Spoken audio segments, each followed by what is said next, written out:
Mother హాస్పిటల్లో join అయ్యాను. ఎన్టీఆర్ వైద్య సేవలో ట్రీట్మెంట్ చేశారు. మేడం ఆశా మేడం చాలా బాగా ట్రీట్ చేసింది. అలాగే సిస్టర్స్ కూడా బాగా సపోర్ట్ చేశారు. అండ్ ఈ ట్రీట్మెంట్ అంతా కూడా చాలా బాగుంది. Thank you mother multi hospital. Ramya, నేను ఫ్రెష్ హాస్పిటల్ చూస్ చేసుకున్నాను.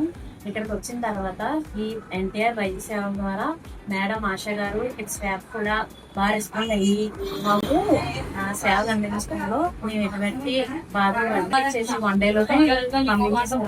దీని ద్వారా మేము మేడం గారికి ఎన్టీఆర్ వైద్య సేవకి కృతజ్ఞత తెలుపుకుంటున్నాం. వైద్యశాల ద్వారా మాకు పేషెంట్ ఇక్కడ బాగా చేస్తున్నాను. మదర్ హాస్పిటల్లో మేడం కూడా బాగా చేశారు. నర్సులు కూడా చాలా కేర్ తీసుకుంటున్నారు. Mother hospital mother multi speciality హాస్పిటల్కి చాలా థ్యాంక్స్. సేవనందు ఆపరేషన్ చేయించుకున్నాను. ఇక్కడ ఫ్యాకల్టీ అయిన క్లీనరు మేడం ఆశా మేడం చాలా ధన్యవాదాలు. మాకు ఆపరేషన్ అది బాగా చేసి మమ్మల్ని జాగ్రత్తగా ఇంటికి పంపిస్తున్నందుకు ఈ హాస్పిటల్కి థ్యాంక్ యూ.